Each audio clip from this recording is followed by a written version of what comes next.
김남조 시인의 정념의 기에 대해서 살펴보도록 하겠습니다.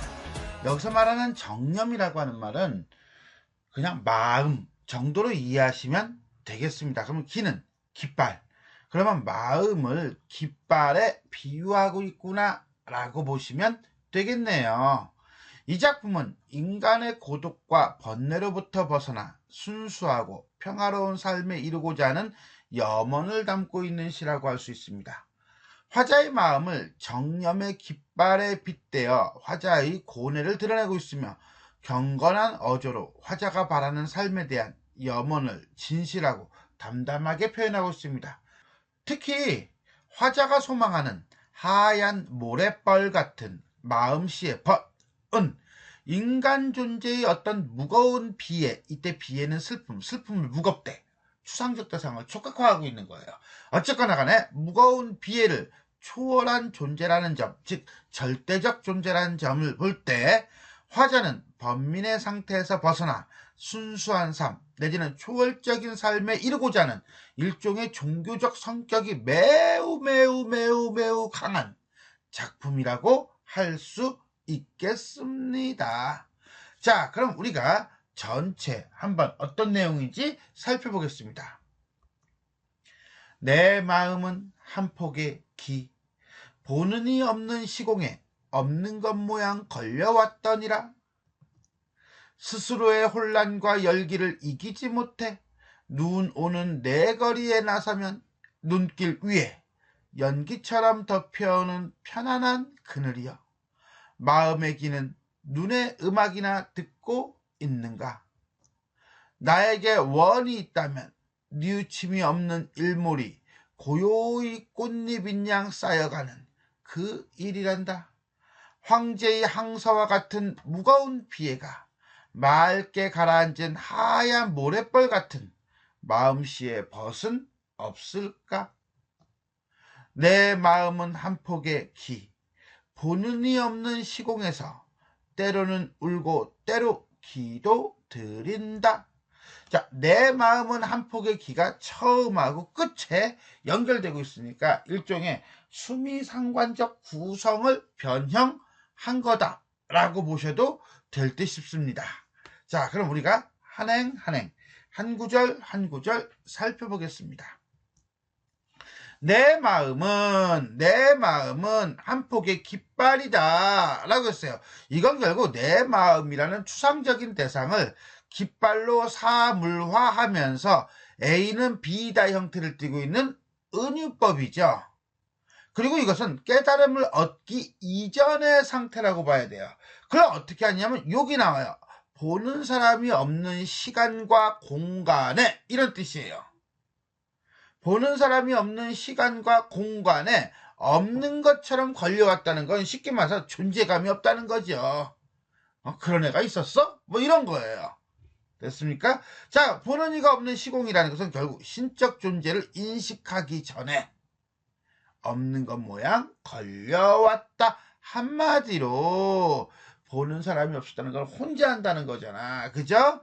화자의 정념이 고독 속에서 이루어졌음을 알 수가 있다면 일연은 결국 화자의 고독과 번뇌에 대한 노래이다 라고 보시면 돼요. 스스로의 혼란과 열기를 이기지 못해, 이게 문제예요. 이게 그죠? 뭐 혼란과 열기를 못 이겼어. 근데 이 혼란과 열기를 누가 준 게 아니야. 뭐야? 스스로의 혼란과 열기예요. 쉽게 얘기해서 어떤 내적 갈등을 나타내고 있고, 이거는 화자가 가지고 있는 욕망과 번민을 이기지 못해 눈 오는 내 거리로 나서면 이렇게 되는 거예요. 됐습니까? 여기까지? 일단은 여기서부터 여기까지 두 행은 인간 존재의 욕망, 번민, 갈등이라고 한다면 눈 오는 사거리로 나섰다는 것은 이거를 벗어나고 싶은 거겠죠? 그죠? 결국은 이 눈 오는 사거리는 뭡니까? 화자의 번민을 시키는 곳이에요. 그래서 눈은 하얀색이라는 점에서 볼 때 정화의 이미지고요. 쌓이면 온갖 것들이 다 똑같아지죠. 어떻게? 하얗게. 눈길 위에. 그럼 이 눈길은 바로 뭐야? 세상이 정화된 곳 위에서 연기처럼 덮여오는 편안한 마음이요. 마음이 편안해졌네. 마음의 평안을 되찾고 있어요. 그래서 마음의 기는 눈의 음악을 듣고 있는가? 라고 하는데, 눈이 아까 뭐였죠? 편안한 글을 주는 정화의 이미지였어요. 그러면 눈의 음악을 듣고 있다는 것은 결국 나는 뭐야? 평안한 상태죠. 그렇죠. 마음의 평안과 위안을 받고 있거든. 그러니까 여기서 말하는 마음의 기는 아까 1년에서 얘기했던 마음의 기하고는 다른 거죠. 1년에서 말하는 마음의 기는 번뇌, 욕망, 갈등이라면 여기서 말하는 마음의 기, 2년에서 말하는 마음의 기는 평안한 마음이다 라고 보면 되는 거예요. 눈길에 의해서, 눈에 의해서 뭐 했으니까? 정화가 되었으니까. 결국 2년 마음을 가라앉히고 편안함을 주는 눈길. 나에게 소원이 있다면 소망이네요. 뉘우침이 없어? 후회가 없는 일몰, 해가 지는 거, 저녁, 삶이죠. 2. 후회가 없는 삶이 순수함에 대한 지향이 고요히 꽃잎인 것처럼 쌓여가는 일몰이 쌓여간대요. 그 일이란다. 결국 화자의 소원은 뭐다? 순수한 삶과 고요한 내면 세계를 추구하는 것이다 라고 보시면 되겠습니다. 황제의 항복 문서와도 같은 무거운 비애가 잠깐 무거운 비애는 슬픔이거든요. 슬픔이 무겁대요. 이거 말이야 당락이야. 그렇죠. 추상적인 대상을 구체화시키고 있고 촉각화시킴으로써 절망적이고 비통한 슬픔을 드러내고 있다라고 본다면 이러한 슬픔이 맑게 가라앉은 어떤 정화된 하얀 모래벌 같은 마음씨, 그건 바로 뭐겠어요? 그렇죠. 좀 전에 나왔던 거죠. 뉘우침이 없는 일몰이죠. 화자가 지향하는 삶은 결국 뉘우침이 없는 삶, 순수한 삶, 깨끗한 삶, 이것이 궁극적으로 지향하는 지점이다. 어이, 친구는 없을까? 몰라서 묻는 거야? 아니죠. 그런 사람이 되고 싶다는 거예요. 깨끗하고 순수한 마음을 가진 자, 모든 것이 퍼펙트하게 흠결 하나 없는 자, 그런 사람이 있을 수 있어요? 없죠. 누구는 다 실수하고 누구나 잘못은 할 수 있겠지만 이 신 내지는 화자는 그렇지 않고 아예 깨끗하고 순수한 마음을 가진 존재를 소망해요. 그건 바로 신이죠. 신. 3년 깨끗하고 순수한 마음을 가진 존재에 대한 소망. 내 마음은 한 폭의 기. 이미 이제는 소망까지 나왔으니까 이거는 1년에 있는 의미하고는 다를 수밖에 없어요. 이거는 깨달음을 얻은 후의 마음 상태예요.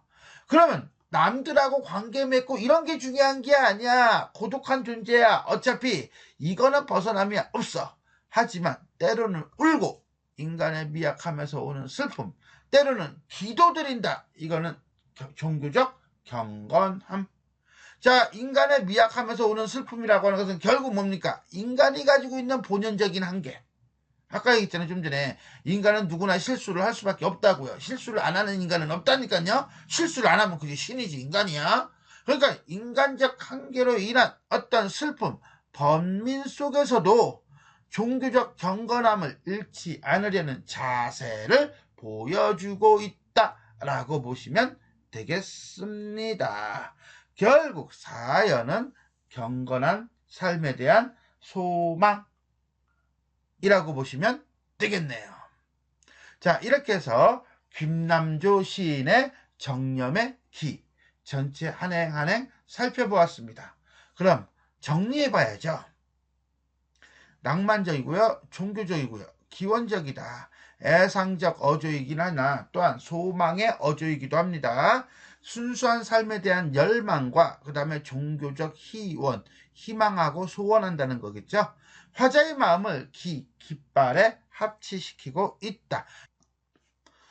자, 이 시는요, 화자의 정서를 이렇게 볼 수 있어요. 번민에서 평안으로, 평안에서 소망으로 이렇게 볼 수 있는데, 이러한 화자의 마음을 무엇을 통해서, 깃발이라고 하는 걸 통해서 드러내고 있다라고 보시면 돼요.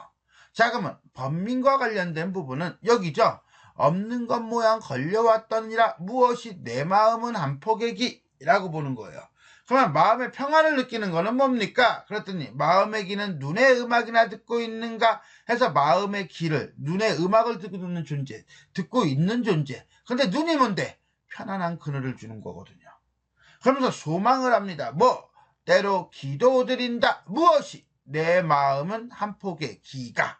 해가지고, 자, 나 같으면요, 여기다 밑줄 치고 동그라미 기억, 여기다 밑줄 치고 동그라미 니은, 여기다 밑줄 치고 동그라미 디귿 해놓고서는 갖는 각각의 의미를 찾아라 라고 한다면 힌트는 여기에 있다 라고 설명할 수 있겠습니다. 결국 이 시는 화자의 마음을 깃발이라는 구체적 사물에 비유하여 간절한 소망과 기도의 자세를 가시적, 눈으로 보이게끔 구체적으로 형상화하고 있다. 특히 스스로의 혼란과 열기라고 하는 부분이 있는데 이거는 인간 존재가 가지고 있는 욕망, 번민, 갈등에 해당한다면 뉘우침이 없는 길몰 그 일이란다 라고 하는 것은 이러한 갈등과 욕망과 번민을 고요하게 다스리고 고요한 내면 세계의 평화를 성취하는 일을 의미하는데 화자의 마음을 은유하여 표현한 기는, 깃발은 이러한 긴장관계 속에서 전자, 뭡니까? 혼란과 열기를 극복하고 후자, 뭡니까? 뉘우침이 없는 일의 경지로 나아가고자 하는 간절한 소망의 모습이 드러나고 있다라고 보시면 되겠습니다. 두 번째, 시행을 자유롭게 배열하면서도 유려한 리듬을 살리고 있다. 자, 음악적 특징이죠. 스스로의 혼란과 열기를 이기지 못해 눈 오는 내거리에 나서면 스스로의 혼란과 열기를 이기지 못해, 자, 이거를 이렇게 하면은 이게 사음보가 되겠죠. 근데 눈 오는 내거리에 나서면, 눈 오는 내거리에 나서면, 자, 이건 어때요? 이거는 삼음보 정도가 될 거예요. 그러면 눈길이의 연기처럼 덮여오는 편안한 그 말이 이상하죠, 그죠? 생뚱맞다는 거예요. 요게 존재감이 퀘스천이에요. 마음의 귀는 눈의 음악이나 듣고 있는가? 이거는 어때요? 이것도 조금 애매한 구석이 있죠. 즉 무슨 소리냐, 우리나라 시의 대부분은 삼음보 내지는 사음보로 형성되어 있는 경우가 많아요. 그거는 왜 그러냐, 고려가요의 삼음보와 그 다음에 시조, 가사의 사음보처럼 우리의 전통적 율격이라고 할 수 있는데 이 시 또한 삼음보와 사음보로 되어 있어요. 하지만 중간중간에 좀 전에 봤듯이 그 의미를 강조하기 위해 한 행을 이음보나 이음보로 변형시키는 등 의미의 경중, 가벼움과 무거움에 따라 자유롭게 배열하여 어떤 일종의 밀당과 같은 유연한 리듬감을 살리고 있다는 점이 이 시의 특징이다 라고 보시면 되겠습니다. 지금까지 우리는 김남조 시인의 정념의 기에 대해서 살펴보았습니다.